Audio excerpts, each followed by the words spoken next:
最近，一组关于电影得闲紧致的数据再次引起了不少观众的关注。据相关平台信息及网络讨论显示，得闲紧致目前已经进入 B 站战争题材影视作品榜单 Top 3，而排在它前面的2部作品都已经上线较长时间。换句话说，得闲紧致并不是依靠漫长的时间积累才慢慢挤进这个位置，而是在相对有限的时间里完成了一次非常明显的口碑积累。更值得注意的是，影片登陆 B 站之后，播放量已经突破3000万，同时取得了 9.4 分的高评价，并且在热门中国大陆战争电影等相关榜单中处于非常靠前的位置。如果单独看3000万播放量，很多人可能会觉得这只是一个数字。但如果把这个数字放到 B 站的内容生态里重新观察，它的意义就完全不同了。B 站的观众有一个非常明显的特点，那就是他们往往不会因为一部作品拥有巨大的明星阵容，就轻易给予高评价。尤其是在影视内容领域，观众对于剧情逻辑、人物塑造、镜头语言、战争场面的真实性、情绪表达以及演员表演都拥有相当高的要求。因此，一部作品能够在这样的环境里持续获得播放，同时维持较高评分，本身就意味着作品至少在某些层面真正抓住了观众。更加值得思考的是，得闲紧致早期也曾面对各种不同声音。有人将它简单归类为商业电影，有人关注主演肖战的明星效应，也有人担心演员的流量会不会掩盖作品本身。可是，当电影真正进入 B 站之后，情况开始发生变化。观众不再只是讨论谁主演，而是开始讨论这部电影到底好不好。这其实就是一部商业电影最希望完成，却又最难完成的一次转变。因为真正能够留下来的，从来不是一个明星名字，而是观众看完之后愿意继续讨论的作品。如果要理解得闲紧致目前的成绩，就不能只盯着播放量，而应该理解 B 站观众的观看习惯。B 站长期以来形成了非常独特的内容文化，这里当然拥有大量娱乐内容，但同时也聚集了许多喜欢电影、历史、军事、摄影、剪辑、文学以及专业知识的用户。对于战争题材电影而言，这样的观众群体尤其值得关注，因为他们往往不会只满足于场面够不够大。他们会观察战争环境是否具有可信度，会讨论人物为什么做出某个决定，也会关注一场战斗的前因后果，更会分析演员的表演有没有真正进入人物。这意味着，一部战争电影如果只是依靠明星效应制造第一轮热度，那么它或许可以获得点击，却不一定能够获得持续讨论。而得闲紧致目前最值得观察的地方，恰恰就是它正在形成一种长尾效应。所谓长尾，并不是影片上映时有多么轰轰烈烈，而是在首轮热度过去以后，仍然有人重新发现它，观看它，讨论它。这种作品往往具有一个非常明显的特点：第一次看是被某一个名字吸引，第二次讨论是因为剧情，第三次推荐则可能完全是因为作品本身。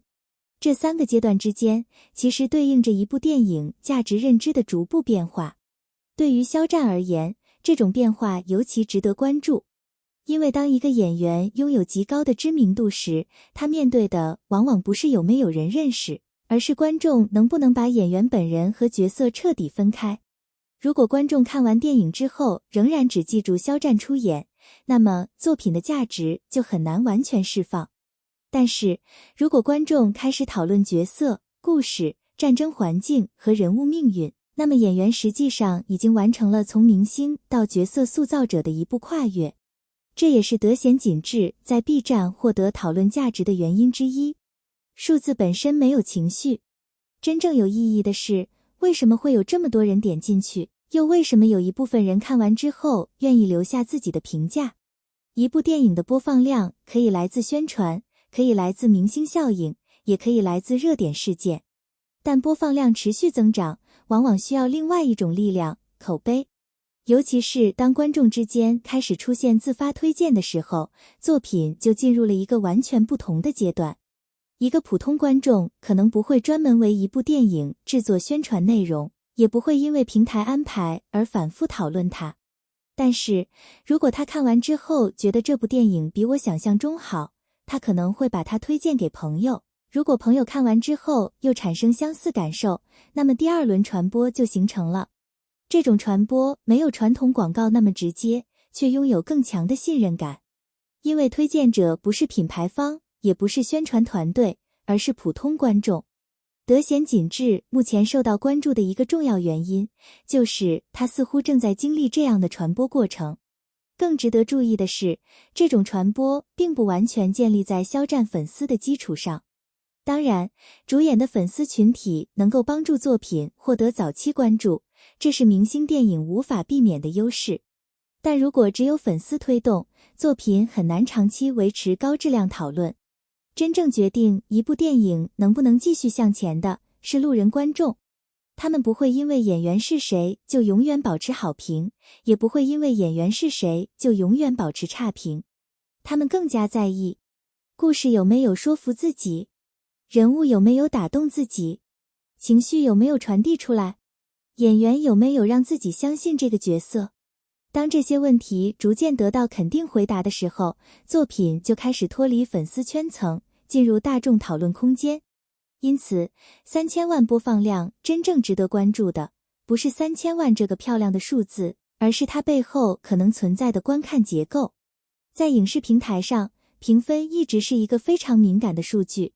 高分电影并不少见，但能够在拥有大量观看人数之后依然保持高评价，却并不是一件简单的事情。因为观看人数越多，观众构成就越复杂。有人喜欢战争题材，有人喜欢人物故事，有人关注历史背景，有人只想看一部情绪强烈的电影。不同观众之间的审美差异非常明显。因此，一部作品能够同时让不同类型的观众产生认同，说明它至少具备某种跨圈层能力。德贤锦志目前在相关讨论中被提及的 9.4 分，就是一个值得分析的指标。当然，任何平台评分都只能代表特定平台用户群体的评价，并不能简单等同于所有观众的最终结论。但恰恰因为 B 站的观众具有自己的审美体系，所以高评分本身仍然具有一定参考意义。尤其是在战争题材中，观众对于作品的要求通常更加复杂。他们不仅看演员颜值，也不会单纯因为明星效应就给予认可。他们会问：战争为什么发生？人物为什么选择留下？一个普通人的命运为什么值得被讲述？所谓英雄究竟是天生勇敢，还是在极端环境中做出了艰难选择？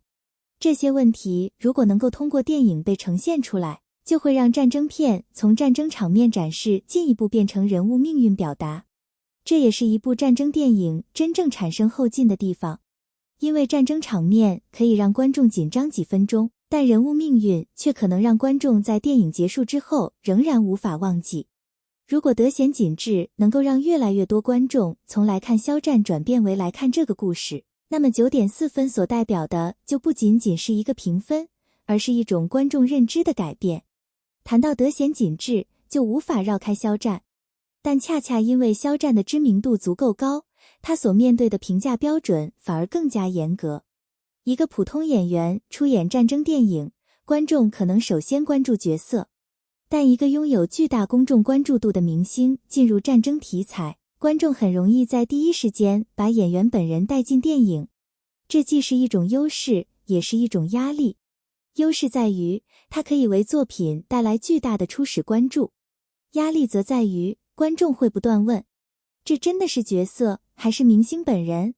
所以，真正困难的从来不是让观众知道肖战出演了德贤锦志，而是让观众在电影结束之后仍然记住角色，而不是只记住肖战。